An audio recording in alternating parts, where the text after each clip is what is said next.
Chapter 32, Sanctuary. A knock sounded at the door. My heart leapt into my throat. "Daphne, it's me," Polo's voice called, muffled through the door. Relief washed over me, so intense it almost made me weak.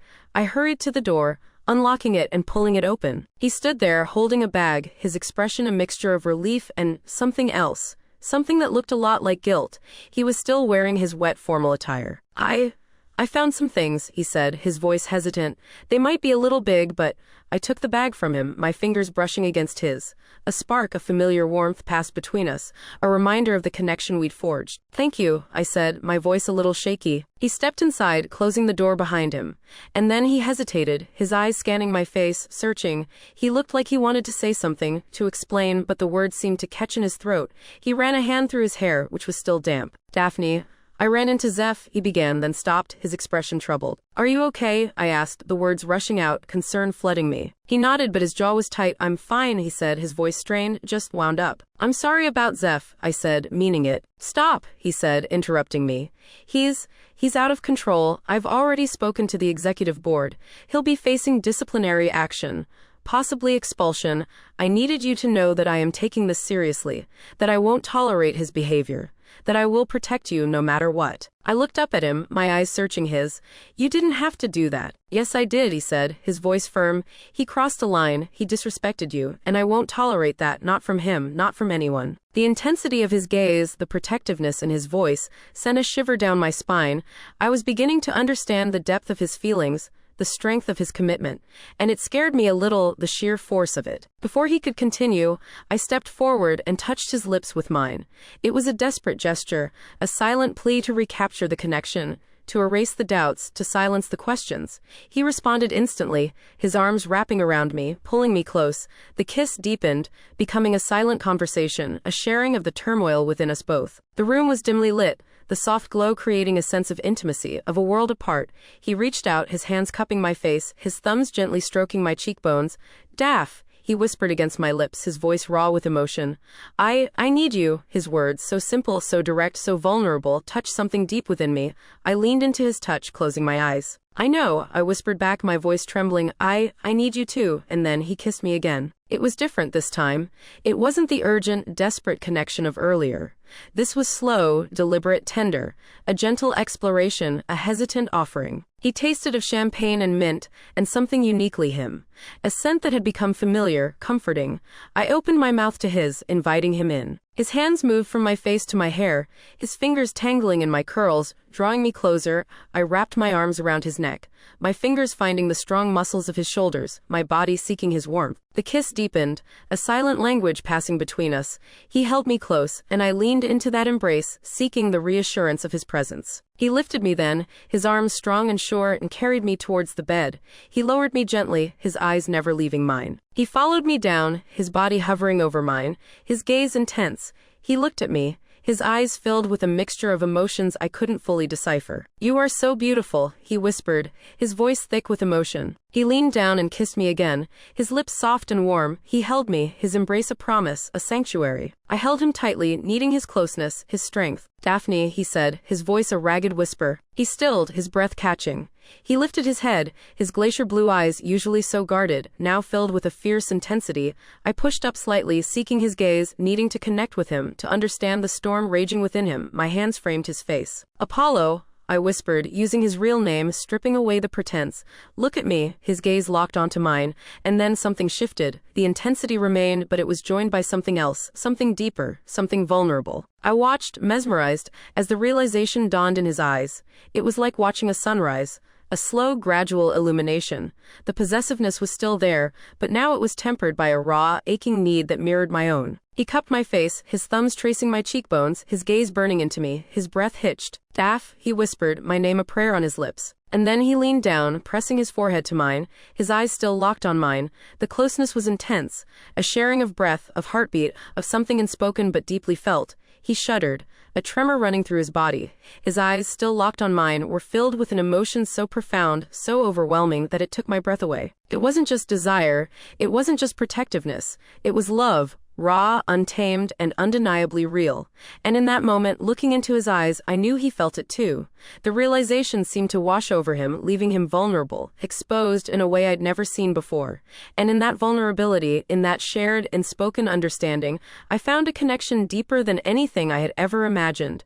The intensity of the moment lingered between us, a silent promise. That feeling still enveloped me as I awoke, the pre-dawn light filtering through the sheer curtains of the hotel suite. Polo was still sleeping soundly, his dark hair tousled against the crisp white pillow, his chest rising and falling rhythmically. He looked peaceful, vulnerable even. The man I'd connected with so deeply was still present even in sleep. I carefully slipped out of bed, trying not to disturb him, and gathered the clothes he had bought me. I texted Riv, SOS, hotel, need a ride back. 5 minutes later, I found her at the curb outside with 2 coffees. She looked me up and down, a smirk playing on her lips, and handed me a cup. I thought you could use this. Riv didn't pry, bless her. The drive back to campus was mostly silent, punctuated only by the hum of the engine and the occasional sip of coffee, but the silence wasn't awkward. It was contemplative.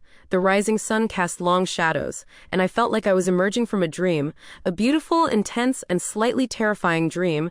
The ride wasn't a walk of shame. It felt more like a reckoning, a quiet confrontation with myself. The hotel-branded clothes felt foreign, almost like a costume, a reminder of the role I'd played last night, a role that was both exhilarating and unsettling. My senses were still heightened, every scent and sound amplified. The lingering aroma of Polo, his cologne, his skin, that unique, intoxicating scent of him, clung to me, a constant, vivid reminder of the intimacy we'd shared. I wrapped my arms around myself, not from cold, but from a sudden wave of vulnerability. I'd stripped away more than just clothes last night. I'd shed layers of protection, of self-preservation, of the carefully constructed persona I presented to the world. My mind was a whirlwind. Images of the night before, his touch, his gaze, the overwhelming pleasure, clashed with the anxieties that were now bubbling to the surface. Had I been reckless? Had I given too much of myself away? Zeph's cruel words echoed in my head, and so did my mother's cautious advice about protecting my independence. But then I focused on Polo. Not the fraternity president, but the man who saw beneath my prickly exterior, who listened with genuine interest, who understood my artistic soul in a way no one else ever had. The man who held me with a tenderness that had surprised me, disarmed me, and yes, moved me. He loved me. He hadn't said it. He didn't need to. I felt it in his touch, heard it in his voice, and saw it in his eyes, and I loved him too. The realization hit me with the force of a physical blow. It wasn't a giddy, infatuated crush. It was something deeper, something rooted in mutual respect, intellectual connection, and a shared passion that transcended the physical. It scared me a lot. What did this mean? Where did we go from here?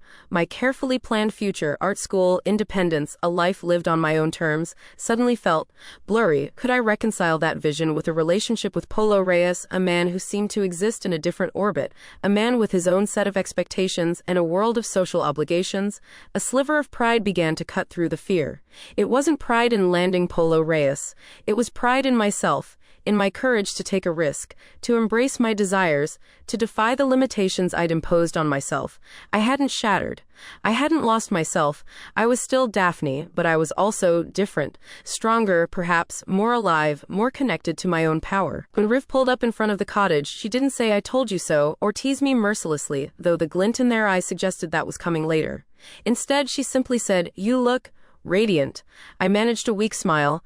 "I stayed with Polo," I admitted, the words feeling both strange and liberating on my tongue. Riv simply nodded, a slow, knowing smile spreading across her face. "Figured as much," she said, their voice laced with a hint of amusement. "The glow-up is pretty hard to miss. Good glow-up, though." I blushed. "So?" Riv prodded, leaning closer. "Spill, details, everything." I hesitated and found myself confiding in Riv. Not everything, of course, but enough.